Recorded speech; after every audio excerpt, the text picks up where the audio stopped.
Welcome to Dubai. Dubai का नाम सुनते ही हमारा मन में आता है अल्ट्रा लग्जूरियस लाइफस्टाइल। दुनिया की सबसे बड़ी बिल्डिंग, सबसे बड़े मॉल, सबसे बड़े होटल्स और भी ना जाने कितना कुछ है दुबई पे। यहाँ की सड़कों पे आपको मारुति, टाटा वगैरह नहीं, लैम्बोर्गिनी, फरारी जैसी करोड़ों रुपए की कार दौड़ती हुई मिलेगी। जहाँ पर दुनिया भर के मिलियनियर्स, बिलियनियर्स आती है अपने अरबों की दौलत उड़ाने के लिए। हम इंडियंस को दुबई का नाम सुनते ही याद आ जाती है दुबई के ब्रांड एम्बेसडर शाहरुख खान को, जो दुबई फेमस है अपने ऊंची ऊंची स्काई स्क्रैपर्स के लिए। दुनिया के किसी शहर में अगर सबसे ज्यादा स्काई स्क्रैपर्स है तो है दुबई। यहाँ पर आए दिन आपको शेखों के इंस्टा मॉडल्स के साथ घूमते हुए दिखने को मिलेगी। इन मॉडल्स के साथ घूमना फिरना, पार्टी करना, मस्ती करना यहाँ पर बहुत ही आम बात है। हम इंडियंस के मन में यह एक सपना रहता है कि हम भी दुबई की इस लग्जूरियस वाले लाइफस्टाइल को एंजॉय कर पाए। लेकिन क्या लगता है आपको, दुबई के रेगिस्तान में जो बड़े बड़े बिल्डिंग्स आज दुनिया भर के लोगों को अपनी ओर अट्रैक्ट कर रही है, ये सब ऐसे ही बन गए या फिर इसके पीछे छुपा है काला सच? आइए दोस्तों, आज की इस वीडियो में हम एक्सप्लोर करने की कोशिश करते हैं दुबई के अंदर छुपा हुआ एक नई दुबई को।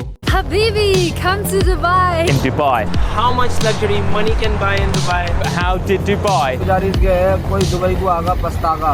देखिए 90s के समय दुबई, जो कि एक बंजर रेगिस्तान हुआ करती थी, वो आज की डेट में कुछ ऐसी दिखती है। तो ऑब्वियसली एक रेगिस्तान को एक शहर में तब्दील करने के लिए दुबई को लगे बहुत सारा पैसा और हजारों लाखों की तादाद में मजदूर है। लेकिन दुबई में तो कोई काम करने वाला है नहीं, क्योंकि इन लोगों के पास पहले से ही बहुत सारा पैसा है। तो ऐसे में दुबई को हजारों लाखों की तादाद में लेबर्स दिखे इंडिया, पाकिस्तान, नेपाल जैसे देशों में। इन लेबर्स को दुबई में लाना इतना भी मुश्किल काम नहीं था, क्योंकि वैसे ही जो लेबर्स इंडिया में मुश्किल से महीने का 8-9 हजार कमा पाता है, उसको अगर दुबई से 40-50 हजार के ऑफर्स आए तो भला कैसे इस ऑफर को ठुकरा पाए। और इसी ऑफर को एक्सेप्ट करते हुए जब कोई लेबर दुबई को रवाना होती है, ठीक तभी असली गेम शुरू हो जाती है। दुबई में इन लेबर्स को लाने के लिए एक सिस्टम लागू है जिसको कहा जाता है कफाला सिस्टम। इस कफाला सिस्टम को वेस्टर्न मीडिया में मॉडर्न स्लेवरी बोल के भी क्रिटिसाइज किया जाता है, क्योंकि पुराने दिनों में अमीर लोग स्लेव्स को खरीद के उन लोगों को जैसे पालतू एनिमल की तरह ट्रीट करते थे, ठीक उसी तरीके से दुबई में आज भी इन स्लेव्स के साथ ऐसे ही ट्रीट किया जाता है। कफाला सिस्टम के तहत लेबर खुद के मर्जी से दुबई आ तो सकता है, लेकिन वो वापस जा नहीं सकता, क्योंकि दुबई पहुंचते ही इन लोगों की पासपोर्ट को छीन लिया जाता है। इससे ये लोग एक तरीके से इन कंपनीज का खिलौना बन के ही रह जाता है। इन कंपनीज का जब मन चाहे वो लेबर से काम करवा सकती है, फिर चाहे बाहर की तापमान 45-50 डिग्री सेल्सियस ही क्यों ना हो। लेबर्स को दिन के 8-8, 10-10 घंटे तक काम करना पड़ता है दुबई की झुलसा देने वाली रेगिस्तान में। उनको ना ही मिल पाती है ठीक से रेस्ट और ना ही ठीक से खाना पीना। इसके ऊपर उन लोगों को डेली बेसिस पे सैलरी दी जाती है। तो अगर काम पे आए तभी सैलरी मिलेगी, नहीं तो सैलरी तो क्या, उस दिन का खाना तक शायद नसीब में नहीं होगा। दुबई में इन सब देशों से आए मजदूरों को अल फहीदी नाम के एक डिस्ट्रिक्ट में रखा जाता है। एक छोटे से किचन रूम बराबर जगह में इन मजदूरों को घुटन भरी जिंदगी जीना पड़ता है। एक ही घर में मजबूरन इतना सारा लोगों को रहना पड़ता है कि मानो इंसान है ही नहीं। ऊपर से इन मजदूरों को ना ही मिल पाती है साफ पानी और ना ही मॉडर्न दुबई की सभी फैसिलिटीज। दुबई शहर से जो गंदा पानी निकलता है उसको रिसाइकल करके मेनली इन स्लम एरियाज में भेज दिया जाता है। इस पानी को इन लोगों को पीने के लिए, खाना बनाने के लिए और उनकी बेसिक नीड्स को पूरी करने के लिए दिया जाता है। लगातार इस गंदे पानी का इस्तेमाल करने से हर साल हजारों लोग बीमार हो जाते हैं और ये लेबर्स अपना इलाज भी कर नहीं पाता, क्योंकि उन लोगों के पास इतना पैसा ही नहीं रहता कि वो दुबई जैसी एक शहर में डॉक्टर्स को दिखा पाए। इसकी वजह से मजबूरन उन लोगों को बीमारी को छुपा के ही काम करना पड़ता है। इसकी वजह से हर साल कई मजदूरों की मौत भी हो जाती है। मिनिस्ट्री ऑफ एक्सटर्नल अफेयर्स के अकॉर्डिंग हर साल 2 से 3 हजार इंडियन मजदूरों की डेथ हो जाती है सिर्फ यूएई देश में ही। इस नंबर को देख के ही आप अंदाजा लगा सकते हो कि दुबई में लेबर्स को कितना रिस्की सिचुएशन में काम करना पड़ता है। हद तो तब पार हो जाती है जब दुबई में आए फीमेल मजदूरों को मिनिमम सैलरी देकर उनसे मैक्सिमम काम करवाया जाता है। इन फीमेल मजदूरों को दिन के 15-15 घंटे तक काम करना पड़ता है और सिर्फ कुछ ही घंटे ही रेस्ट मिल पाती है। इनमें से जो लड़की थोड़ी बहुत सुंदर है उसको जबरदस्ती प्रोस्टिट्यूशन वगैरह में डाल दिया जाता है। कहने को तो दुबई में प्रोस्टिट्यूशन इलीगल है, लेकिन हर साल दुबई से कई हजारों लड़कियों को प्रोस्टिट्यूशन करते हुए पकड़ा जाता है। इससे आप साफ अंदाजा लगा सकते हो कि दुबई में यह सच में इलीगल है या फिर यह सिर्फ एक नौटंकी है। इन लेबर प्रोस्टिट्यूट्स के अलावा भी जो इंस्टाग्राम मॉडल्स दुबई में वन नाइट ट्रैवल पाती है, उनमें से कुछ लोग इसके साथ जुड़ा है। इन मॉडल्स को दुबई के शेखों और अमीरों लोगों के द्वारा इन्वाइट करवाया जाता है पार्टी वगैरह में डांस करने के लिए, और इस पार्टी के पीछे इन मॉडल को क्या करना होता है यह शायद आपको बताने की जरूरत नहीं है। आप समझदार हो, खुद ही समझ जाओगे। जिस दुबई में खुलेआम किस करना तक इलीगल है, वहाँ पर यह सब काम कुछ हजम नहीं होता। दुबई की जीडीपी में यह प्रोस्टिट्यूशन बिजनेस करीब 11% तक कंट्रीब्यूट करती है। एक कंपैरिजन के लिए आपको बता दें कि दुबई की इकोनॉमी में ऑयल लेस देन 1% कंट्रीब्यूट करती है, और उस तरफ ये इलीगल काम से दुबई को इतना सारा प्रॉफिट होता है। मतलब आप खुद ही सोच कर देखो दुबई में इलीगल काम कितना जोरों शोरों से होता है। इसके अलावा दुबई जानी जाती है अपनी फाइन्स के लिए। यहाँ पर छोटे से छोटे गलती के लिए इतना मोटी मोटी फाइन्स लिया जाता है जिसका कोई सेंस ही नहीं बनता। अगर मैं सिर्फ ट्रैफिक फाइन्स की बात करूँ, जैसे कि बिना वजह पर सड़क में गाड़ी रोकने के लिए 21,000 का फाइन,